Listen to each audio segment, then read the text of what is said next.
நமது வேலை திட்டம். தற்போது சர்வதேச சமூக ஜனநாயகம் சித்தாந்த ஊசலாட்டத்தில் பீடிக்கப்பட்ட ஒரு நிலையில் இருக்கிறது. இதுகாறும் மார்க்ஸ் ஏங்கல்ஸின் போதனைகள் புரட்சி தத்துவத்துக்குரிய உறுதி வாய்ந்த அடித்தளமாய் கருதப்பட்டு வந்தன.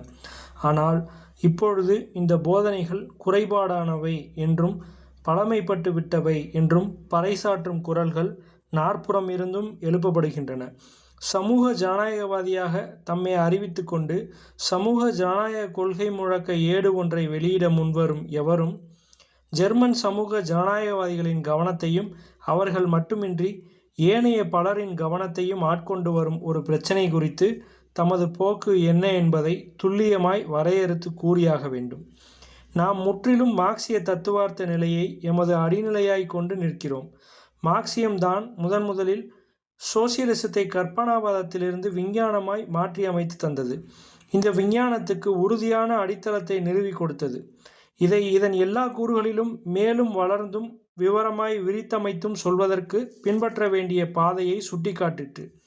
தொழிலாளியை வேலைக்கு அமர்த்தி கொள்வதானது, அதாவது உழைப்பு சக்தியை விலைக்கு வாங்குவதானது, சொத்துடைமையற்ற லட்சோபலட்சக்கணக்கானோரை நிலம், ஆலைகள், சுரங்கங்கள் முதலானவற்றின் உடைமையாளர்களாகிய விரல் விட்டு எண்ணக்கூடிய ஒரு சில முதலாளிகள் அடிமை செய்து விடுவதை எப்படி மூடி மறைக்கிறது என்பதை விளக்கியதன் மூலம் நவீனகால முதலாளித்துவ பொருளாதாரத்தின் தன்மையை அது வெளிப்படுத்தி காட்டிற்று. நவீனகால முதலாளித்துவ வளர்ச்சி அனைத்துமே பெருமளவான பொருள் உற்பத்தியானது சிற்றளவான பொருள் உற்பத்தியை கழித்து கட்டிவிடும் போக்கினை வெளிப்படுத்தி செல்வதையும் சோசியலிச சமுதாய அமைப்பை சாத்தியமும் அத்தியாவசியமும் ஆக்கும் நிலைமைகளை தோற்றுவிப்பதையும் அது தெளிவுபடுத்தி காட்டிற்று. வேர்விட்டு வளர்ந்துள்ள பழக்க வழக்கங்கள் மற்றும் அரசியல் சூழ்ச்சிகள், புரியா புதிர்களான சட்டங்கள், கடுஞ்சிக்கலான தத்துவங்கள் ஆகியவற்றாலாகிய புகைமூட்டத்தினுள் மறைந்திருக்கும் வர்க்க போராட்டத்தை பல்வேறு வகைப்பட்ட சொத்துடைத்த வர்க்கங்களுக்கும் சொத்துடைமையற்றோர் அனைவரின் தலைமையில் நிற்கும் சொத்தில்லா பெருந்திரளாகிய பாட்டாளி வர்க்கத்துக்கும் இடையே நடைபெறும் இந்த போராட்டத்தை எப்படி கண்டறிந்து கொள்வதென்று அது நமக்கு கற்றுக் கொடுத்தது. புரட்சிகர சோசலிஸ்ட் கட்சியின் முன்னுள்ள மெய்யான பணியை அது தெளிவுபடுத்திற்று.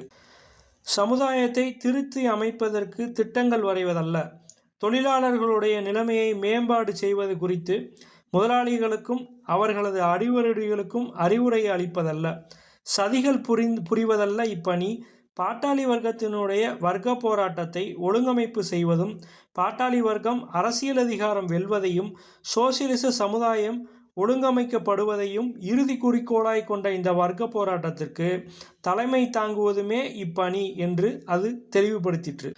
இப்பொழுது நாம் கேட்கிறோம், இந்த தத்துவத்தை புதுப்பிப்பதாய் பழக்க கூறிக்கொள்கிறார்களே, இக்காலத்தில் பெருங்கூச்சல் எழுப்பி வருவோரும் ஜெர்மன் சோசியலிஸ்ட் பெர்ஷன்டைனை மையமாக கொண்டு திரண்டிருப்போருமாகிய இவர்கள் புதிதாய் எதையேனும் இத்தத்துவத்தில் புகுத்தியிருக்கிறார்களா?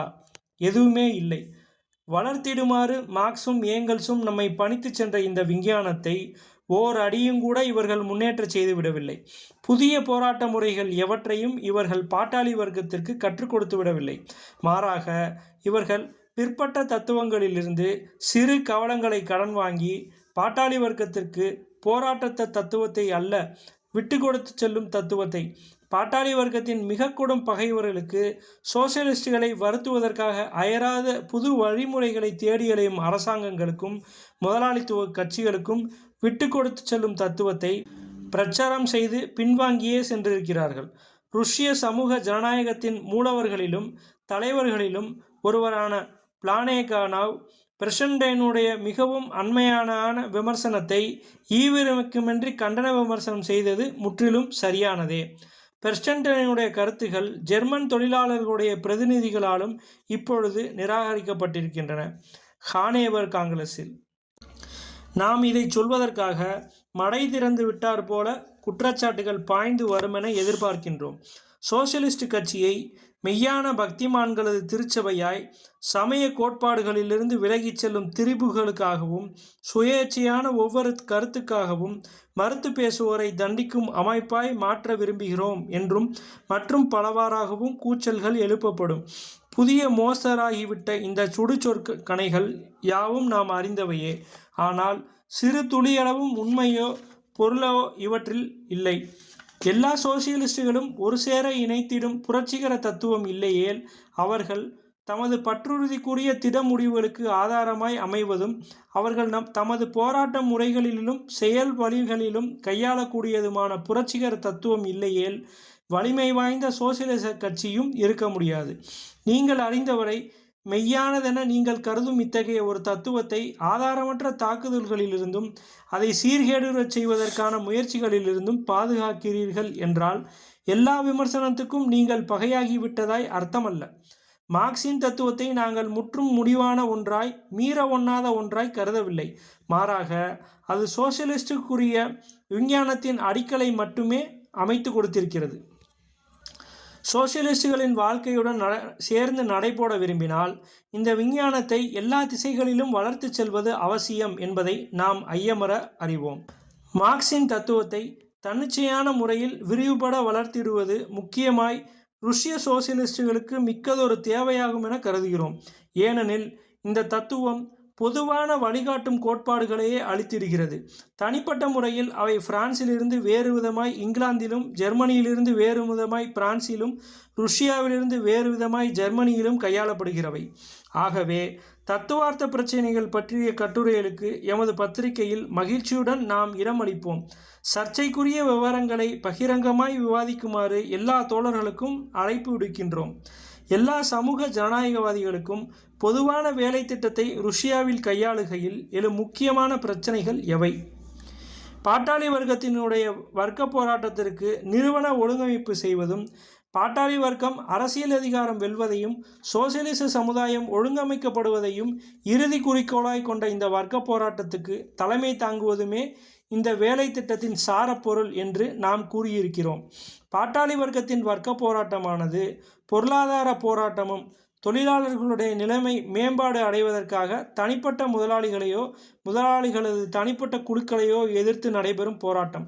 அரசியல் போராட்டமும் மக்களுடைய உரிமைகள் விரிவடைவதற்காகவும், அதாவது ஜனநாயகத்துக்காகவும், பாட்டாளி வர்க்கத்தின் அரசியல் அதிகாரம் விரிவடைவதற்காகவும் அரசாங்கத்தை எதிர்த்து நடைபெறும் போராட்டம் உள்ளடங்கியதாகும். ருஷ்ய சமூக ஜனநாயகவாதிகள் சிலர் ராபோச்சயா மீசில் ஏட்டை நடத்துவோரும் இவர்களிடையே இருப்பது வெளிப்படை. பொருளாதார போராட்டமானது ஒப்பிட முடியாத அளவுக்கு மிகவும் முக்கியமானதென்று கருதுகின்றனர். அரசியல் போராட்டத்தை இவர்கள் அதிகமாகவோ குறைவாகவோ நெடுந்தொலைவிலுள்ள எதிர்காலத்துக்கே உரியதாய் ஒதுக்கிவிடும் அளவுக்கு ஏறத்தாழ போய்விடுகின்றனர். இந்த கண்ணோட்டம் முற்றிலும் தவறானது. தொழிலாளி வர்க்கத்தின் பொருளாதார போராட்டத்தை ஒழுங்கமைப்பு செய்வது அவசியம் என்பதை எல்லா சமூக ஜனநாயகவாதிகளும் ஏற்றுக்கொள்கிறார்கள்.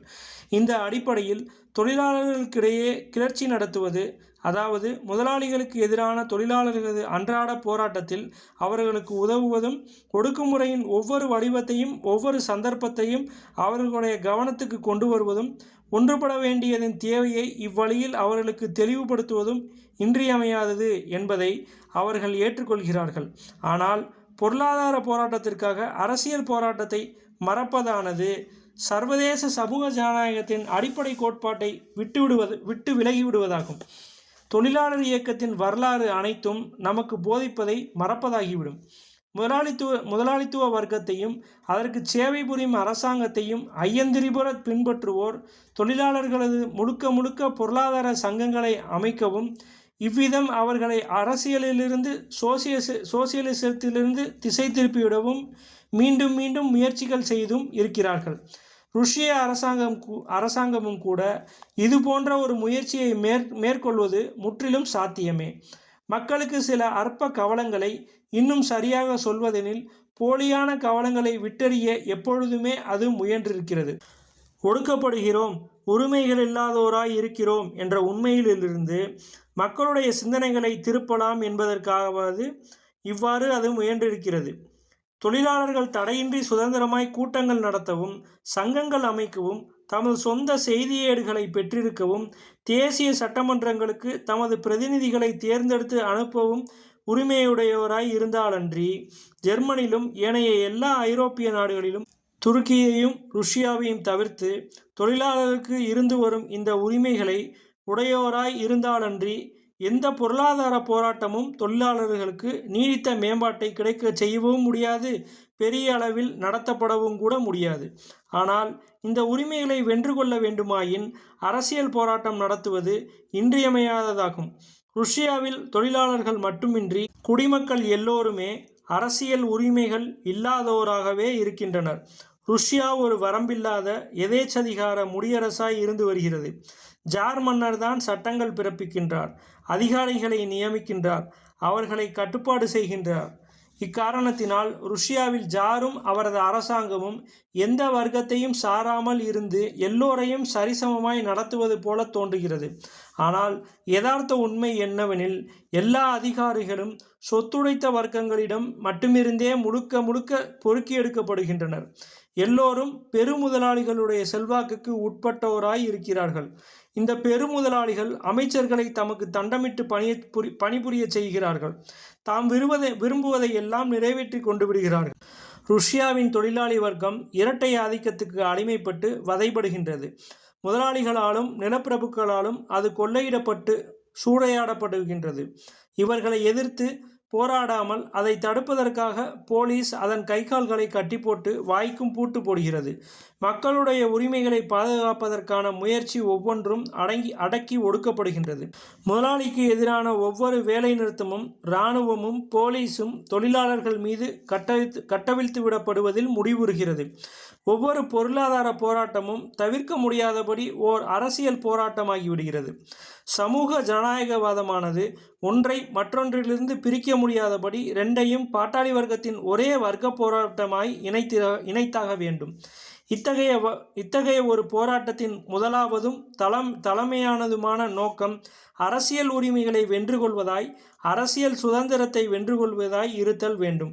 பீட்டர்ஸ்பர்க் தொழிலாளர்கள் தனித்திருந்து சோசியலிஸ்டுகளிடமிருந்து கிடைத்த சிறிதளவு உதவியை கொண்டு அரசாங்கத்துடன் போராடி அதனிடமிருந்து ஒரு சலுகையை பிடுங்கிக் கொள்வதில், வேலை நேரத்தை குறைக்கும் சட்டம் ஏற்கப்படும்படி செய்வதில் விரைவில் வெற்றி பெற்றுள்ளனர் என்றால், ஒட்டுமொத்தமாய் ருஷ்யாவின் தொழிலாளி வர்க்கம் ருஷ்யாவின் ஒருமித்த சமூக ஜனநாயக தொழிலாளர் கட்சியால் தலைமை தாங்கப்பெற்று விடாப்பிடியாய் போராடி ஒப்பிடில்லாத அளவுக்கு மிக மிக முக்கியமான சலுகைகளை வென்று கொள்ள முடியும். வேறு எந்த வர்க்கமும் அதற்கு உதவ வராவிட்டாலும் கூட ருஷ்யாவின் தொழிலாளி வர்க்கம் தனித்து நின்று தனது பொருளாதார அரசியல் போராட்டத்தை நடத்தி செல்ல முடியும். ஆனால் அரசியல் போராட்டத்தில் தொழிலாளர்கள் தனித்து நிற்கவில்லை.